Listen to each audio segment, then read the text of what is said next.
നമസ്കാരം. മമ്മൂട്ടിയുടെ ഭ്രമയുഗം കണ്ട് ബ്ലാക്ക് ആൻഡ് വൈറ്റിൻ്റെ കളറിൽ കരൽ തുടിച്ച് തുടുതുടുത്ത് അടിമുടി കളറായി മലയാള സിനിമ നിൽക്കുമ്പോൾ ഇനി ഒരാസ്വാദനത്തിനോ വർത്തമാനത്തിനോ പ്രസക്തിയില്ല. എന്നാൽ ഭ്രമയുഗ ചർച്ചകൾ വിവിധ തലങ്ങളിൽ ഇപ്പോഴും നടന്നുകൊണ്ടിരിക്കുന്നു. അതിനി കുറച്ചു കാലത്തേക്ക് തുടർന്നുകൊണ്ടിരിക്കും. വലിയ ആഴങ്ങളിലേക്കൊന്നും പോകാതെ എനിക്ക് തോന്നിയ ഭ്രമയുഗ ചിന്തകളും വിചാരങ്ങളുമാണ് ഈ എപ്പിസോഡിൽ ഞാൻ നിങ്ങളോട് പങ്കുവയ്ക്കാൻ ആഗ്രഹിക്കുന്നത്. സിനിമ തിയേറ്ററിൽ പോയി കണ്ടവർക്ക് വേണ്ടിയാണ് എൻ്റെ ഈ അഭിപ്രായ പ്രകടനം. സിനിമ കണ്ടവർക്ക് അവരുടെ അഭിപ്രായങ്ങൾ കമൻ്റായി രേഖപ്പെടുത്താം. സിനിമ ഇനിയും കാണാനുള്ളവർ വേഗത്തിൽ തന്നെ പോയി തിയേറ്ററിൽ തന്നെ പോയി കാണുക. OTT വരാനൊന്നും കാത്തു നിൽക്കേണ്ട കാര്യമില്ല. ഈ സിനിമയുടെ ശരിയായ ആസ്വാദനം അത് തിയേറ്ററിൽ തന്നെ ആസ്വദിച്ച് അനുഭവിക്കണം. ഞാൻ പറയാൻ പോകുന്ന കാര്യങ്ങളിൽ അല്പമൊക്കെ സ്പോയിലർ ഉണ്ടായേക്കാം. അതുകൊണ്ട് തന്നെ സിനിമ കാണാൻ ആഗ്രഹിക്കുന്നവർ ഈ വീഡിയോ തുടർന്ന് കാണണമെന്നില്ല. എന്നാൽ സിനിമ കാണുമ്പോഴുള്ള നിങ്ങളുടെ ആസ്വാദനത്തെ ബാധിക്കുന്ന ഒന്നും പറയാതിരിക്കാൻ ഇവിടെ ഞാനും ശ്രദ്ധിക്കും. സിനിമ കണ്ടിട്ടില്ലാത്തവർക്ക് അത് എത്രയും വേഗം കാണാനും സിനിമ കണ്ടവർക്ക് അത് ഒരിക്കൽ കൂടി കാണാനും പ്രേരിപ്പിക്കുന്ന വിധത്തിൽ മാത്രമേ ഈ എപ്പിസോഡിൽ അഭിപ്രായം പറയാൻ ഞാൻ ആഗ്രഹിക്കുന്നുള്ളൂ. ഈ സിനിമയുടെ പ്രീ റിലീസ് റിയാക്ഷൻ വീഡിയോ ചെയ്തപ്പോൾ ഞാൻ പറഞ്ഞ ഒരു വാചകമാണ് ഈ വീഡിയോയുടെ തംബ്നെയിലായി ഇട്ടിരിക്കുന്നത്. തിരുവുടലാട്ടം. അഭിനയത്തിൻ്റെ അരൂപി ദൈവങ്ങൾക്ക് മുന്നിൽ മമ്മൂട്ടി എന്ന മഹാനടന്റെ തിരുവുടലാട്ടം. അത് അക്ഷരാർത്ഥത്തിൽ ശരിയായിരുന്നുവെന്ന് സിനിമ കണ്ടപ്പോൾ നിങ്ങൾക്കെല്ലാവർക്കും ബോധ്യമാണ്. അരൂപിയായ ഒരു കഥാപാത്രത്തിൻ്റെ ആത്മാവ് നഷ്ടപ്പെട്ട ഒരു മനുഷ്യന്റെ ശരീരവുമായി ജീവിക്കുന്ന അസാധാരണമായ ഒരു കഥാപാത്രത്തെയാണ് മമ്മൂട്ടി ഈ സിനിമയിൽ അവതരിപ്പിക്കുന്നത്. സത്യത്തിൽ ഇത്തരമൊരു കഥാപാത്രത്തിന് മലയാളത്തിൽ അപൂർവ മാതൃകകളൊന്നുമില്ല. വെറുതെ ഒരു ചർച്ചയ്ക്ക് വേണ്ടി നമുക്ക് വേണമെങ്കിൽ മണിച്ചിത്രത്താഴിലെ ശോഭനയൊക്കെ കൊണ്ടുവരാം എന്ന് മാത്രം. അല്ലെങ്കിൽ നമുക്ക് ഹോളിവുഡിൽ നിന്ന് ഒന്നോ രണ്ടോ സിനിമകളൊക്കെ മാന്തിയെടുത്ത് ഭ്രമയുഗത്തിന് ഒപ്പം വെച്ച് കുറച്ചു നേരം ചർച്ച ചെയ്യാം. അതൊക്കെ നമുക്കൊരു സന്തോഷമാണ്. എന്തൊക്കെ ചെയ്താലും മലയാളിക്ക് ഈ സിനിമ സമ്മാനിച്ചത് ഒരു പുത്തൻ അനുഭവമാണെന്ന് സമ്മതിക്കാതെ വയ്യ. അതിൽ പ്രധാനപ്പെട്ട പങ്ക് വഹിച്ചത് മമ്മൂട്ടി എന്ന നടന്റെ പ്രകടനം തന്നെയാണ്. ഈ മണിച്ചിത്രത്താഴിലെ ശോഭനയുടെ കഥാപാത്രം ഒരു സൈക്കോളജിക്കൽ ബേസ് ഉള്ള കഥാപാത്രമാണ്. സൈക്കോളജിയിൽ അതിന് കൃത്യമായ ഒരു നിർവചനവുമുണ്ട്. ഈ ദ്വന്ദ്വ വ്യക്തിത്വം, അപര വ്യക്തിത്വം എന്നൊക്കെ പറയുന്ന നിരവധി മനഃശാസ്ത്രപരമായ ന്യായീകരണങ്ങൾ ആ കഥാപാത്രത്തിനുണ്ട്. ആ കഥാപാത്രം പോലും മലയാളത്തിൽ ഒരു പുതുമയല്ല. മാതൃകകൾ നിരവധി എടുത്തു ചൂണ്ടിക്കാണിക്കാനുണ്ട് നമുക്ക്. അതിനു മുൻപ് ഇറങ്ങിയ ഒരു പഴയ മലയാള സിനിമയുടെ കളർ ഫോട്ടോസ്റ്റാറ്റ് കോപ്പി തന്നെയാണ് മണിച്ചിത്രത്താഴ് എന്ന സിനിമയും അതിലെ ഈ ഗംഗയും നാഗവല്ലിയുമെല്ലാം. എന്നാൽ ഭ്രമയുഗത്തിലെത്തുമ്പോൾ കഥ അതല്ല. ഭ്രമയുഗത്തിലെ പ്രധാന കഥാപാത്രം അത് ആരായാലും ഒരു അരൂപിയാണ്. എന്ന് വെച്ചാൽ ഏത് രൂപത്തിലും അവതരിക്കാനും അഭിനയിക്കാനും കഴിവുള്ള ഒരു വിചിത്ര ഭാവമാണ് ഭ്രമയുഗത്തിലെ കഥാപാത്രം. ആ കഥാപാത്രം ഇനി ഞാനായാലും നിങ്ങളിൽ ഒരാളായാലും മമ്മൂട്ടിയായാലും എൻ്റെയോ നിങ്ങളുടെയോ മമ്മൂട്ടിയുടെയോ ഒരു ഭാവവും സ്വഭാവവും ആ കഥാപാത്രം പ്രതിഫലിപ്പിക്കുന്നില്ല എന്നതാണ് സത്യം. തീർച്ചയായും മമ്മൂട്ടി എന്ന നടൻ അഭിമുഖീകരിച്ച ഏറ്റവും വലിയ റിസ്ക് ആയിരുന്നു അത്. 400-ലധികം വേഷങ്ങൾ മമ്മൂട്ടി ചെയ്തപ്പോഴും ആ വേഷങ്ങളിലൊക്കെ ഒരു 10-15% മമ്മൂട്ടിയെ നമുക്ക് കാണാൻ കഴിയും. എന്നാൽ ഈ ഭ്രമയുഗത്തിലെത്തിയപ്പോൾ ആ 15%-ന്റെ 90% കൂടി മായിച്ചു കളയാൻ ഒരു വലിയ ഹോംവർക്ക് മമ്മൂട്ടി നടത്തി. അതിൽ അദ്ദേഹം വിജയിക്കുകയും ചെയ്തു. ഒരുപക്ഷെ മമ്മൂട്ടിയുടെ കരിയറിലെ ഏറ്റവും പ്രധാനപ്പെട്ട വേഷങ്ങളിൽ ഒന്നായി ഈ സിനിമയിലെ കഥാപാത്രം മാറി എന്ന് പറയേണ്ടി വരും. ഈ സിനിമയ്ക്ക് തൊട്ടു മുമ്പിറങ്ങിയ കാതൽ എന്ന സിനിമയിലെ കഥാപാത്രം മമ്മൂട്ടി ഇന്നോളം അവതരിപ്പിച്ച കഥാപാത്രങ്ങളിൽ നിന്ന് വ്യത്യസ്തമായി നിൽക്കുന്നു എങ്കിലും അത് അദ്ദേഹത്തിൻ്റെ കരിയർ ബെസ്റ്റ് കഥാപാത്രമൊന്നുമല്ല. എന്നാൽ ഭ്രമയുഗത്തിലെത്തുമ്പോൾ അത് അദ്ദേഹത്തിൻ്റെ ബെസ്റ്റ് കഥാപാത്രമായി ഇനി കണക്കാക്കപ്പെടും, രേഖപ്പെടുത്തപ്പെടും. ഭ്രമയുഗം കാണാൻ 3 കാരണങ്ങൾ എന്ന് പ്രഖ്യാപിച്ചുകൊണ്ട് ഈ സിനിമ റിലീസ് ചെയ്യുന്നതിന് മുൻപ് ഞാനൊരു വീഡിയോ ചെയ്തിരുന്നു.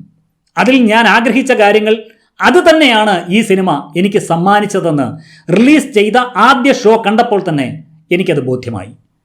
ആ വീഡിയോ നിങ്ങൾ കണ്ടിട്ടില്ല എങ്കിൽ മുകളിൽ ഐ ബട്ടണിലും താഴെ ഡിസ്ക്രിപ്ഷനിലും അതിൻ്റെ ലിങ്ക് ഞാൻ കൊടുത്തിട്ടുണ്ട്. കണ്ടിട്ട് നിങ്ങളുടെ അഭിപ്രായം രേഖപ്പെടുത്തുക. സിനിമ കണ്ട ദിവസം തന്നെ അവിചാരിതമായ ഒരു യാത്ര ആവശ്യമായി വന്നതുകൊണ്ട് എൻ്റെ ഫേസ്ബുക്ക് പേജിൽ ഒരു ചെറിയ കുറിപ്പ് മാത്രം എഴുതാനുള്ള സൗകര്യം മാത്രമേ എനിക്കുണ്ടായുള്ളൂ. മടങ്ങി വന്നത് കഴിഞ്ഞ ദിവസമാണ്. അതുകൊണ്ട് തന്നെ ഒരു റിവ്യൂ പ്രസിദ്ധീകരിക്കാൻ കഴിഞ്ഞില്ല. എന്നാലും നമ്മൾ ആഗ്രഹിച്ചതിലും പ്രതീക്ഷിച്ചതിലും ഒക്കെ അപ്പുറം ഈ സിനിമ നമ്മളെ കൊണ്ടുപോയി എന്ന് നമ്മൾ സമ്മതിക്കുന്നു. ഈ സിനിമയുടെ ഒന്നാമത്തെ പ്രത്യേകത ബ്ലാക്ക് ആൻഡ് വൈറ്റിൻ്റെ ശക്തിയും സൗന്ദര്യവും തിയേറ്റർ എക്സ്പീരിയൻസിലൂടെ ഒരു തലമുറയെ അനുഭവപ്പെടുത്തി എന്നതാണ്. ഞാനൊന്നും സത്യത്തിൽ ഈ തലമുറയിൽപ്പെടുന്ന ആളല്ല. കാരണം ഞാൻ സിനിമ കണ്ടു തുടങ്ങിയത് തന്നെ ബ്ലാക്ക് ആൻഡ് വൈറ്റിലാണ്. മലയാളത്തിലെ ആദ്യത്തെ കളർ സിനിമ ഞാൻ ജനിക്കുന്നതിന് ഏതാണ്ട് 6-7 വർഷങ്ങൾക്ക് മുമ്പൊക്കെ പുറത്തിറങ്ങിയെങ്കിലും 1980കളിലാണ് മലയാള സിനിമ പൂർണ്ണമായി കളർ കുപ്പായമിട്ടത്. എന്നിട്ടും 1984 വരെയൊക്കെ ഈ ബ്ലാക്ക് ആൻഡ് വൈറ്റ് സിനിമകൾ പുറത്തു വന്നിരുന്നു എന്നതാണ് എനിക്ക് തോന്നുന്നത്. അങ്ങനെ 1984 പുറത്തിറങ്ങിയ എൻ്റെ ഗ്രാമം എന്ന സിനിമയാണ് മലയാളത്തിലെ അവസാനത്തെ ബ്ലാക്ക് ആൻഡ് വൈറ്റ് സിനിമ എന്ന് പരക്കെ പറയപ്പെടുന്നത്. ആ സിനിമ സത്യത്തിൽ ഒരു സൂപ്പർ ഹിറ്റ് ഗാനത്തിന്റെ പേരിലാണ് ഇന്നും അറിയപ്പെടുന്നത്. കൽപ്പാന്തകാലത്തോളം കാതരേ നീയൻ മുന്നിൽ കൽഹാരഹാരവുമായി നിൽക്കും, കല്യാണരൂപനാകും കണ്ണന്റെ കരളിനെ കവർന്ന രാധികയെ പോലെ. ഓർമ്മയുണ്ടാവും നിങ്ങൾക്ക് ഈ ഗാനം. ശ്രീമൂലനഗരം വിജയൻ എഴുതി വിദ്യാധരൻ മാസ്റ്റർ സംഗീതം ചെയ്ത് യേശുദാസ് പാടിയ ഈ ഗാനത്തിന്റെ പേരിലാണ് ആ സിനിമ ഇന്നും അറിയപ്പെടുന്നത്. ഈ കാലത്ത് ഒരു സിനിമാ പ്രേമിയോട് നമ്മൾ ചോദിക്കുകയാണ് എന്ന് വെച്ചോ, ആദ്യത്തെ മലയാള സിനിമ ഏതാണ്? അല്ലെങ്കിൽ ആദ്യത്തെ കളർ സിനിമ അത് മലയാളത്തിലെ ഏതാണ്? ആദ്യത്തെ നിശബ്ദ ചിത്രം ഏതാണ്? ഈ ചോദ്യങ്ങൾക്കൊക്കെ മറുപടി പറയാൻ നമുക്ക് ഒന്ന് റെഫർ ചെയ്യേണ്ടി വരും. എന്നാൽ സിനിമയെ സംബന്ധിക്കുന്ന ഒറ്റ ചോദ്യത്തിന്റെ ഉത്തരം ഇന്ന് ലോകത്താകമാനമുള്ള മലയാളികൾക്ക് അറിയാം. മലയാളത്തിലെ അവസാനത്തെ ബ്ലാക്ക് ആൻഡ് വൈറ്റ് ചിത്രം ഏതാണ്? നിലവിലെ സാഹചര്യത്തിൽ മലയാളത്തിലെ അവസാനത്തെ ബ്ലാക്ക് ആൻഡ് വൈറ്റ് ചിത്രം ഭ്രമയുഗം തന്നെയാണ്. മലയാളത്തിലെ അവസാനത്തെ ബ്ലാക്ക് ആൻഡ് വൈറ്റ് ചിത്രം തിയേറ്ററിൽ കണ്ട ആൾ എന്ന നിലയ്ക്ക് നിങ്ങൾക്ക് ഈ സിനിമയെ ഓർത്ത് അഭിമാനിക്കാം. ഭ്രമയുഗത്തിന്റെ ചുവട് പിടിച്ച് ഇനിയും നിരവധി ബ്ലാക്ക് ആൻഡ് വൈറ്റ് ചിത്രങ്ങൾ വന്നേക്കാം. നാളെ ഒരു ബ്ലാക്ക് ആൻഡ് വൈറ്റ് യുഗം തന്നെ ഭ്രമയുഗം സൃഷ്ടിച്ചേക്കാം. അങ്ങനെയാണെങ്കിൽ ആ യുഗപ്പിറവിയിലെ ആദ്യത്തെ ചിത്രവും തിയേറ്ററിൽ കണ്ട പ്രേക്ഷകൻ എന്ന സ്ഥാനം നിങ്ങൾക്കുള്ളതാണ്. എന്താണ് ഭ്രമയുഗം? മമ്മൂട്ടി അവതരിപ്പിക്കുന്ന കഥാപാത്രത്തിന്റെ ഡയലോഗിൽ നിന്ന് തന്നെ അത് എന്താണ് എന്നത് ഒരു നിർവചനം നമുക്ക് ലഭിക്കുന്നു. എന്താണ് മമ്മൂട്ടി പറയുന്ന ആ ഡയലോഗ്? ഭ്രമയുഗം കലിയുഗത്തിന്റെ ഒരു അപഭ്രംശം, സഹസ്രാബ്ദം നീണ്ടു നിൽക്കുന്ന ഹിംസയുടെ ഉന്മാദം. ഭ്രമയുഗത്തിൽ ദൈവത്തിനെ പൂജിച്ചിട്ട് ഒരു കാര്യവുമില്ല.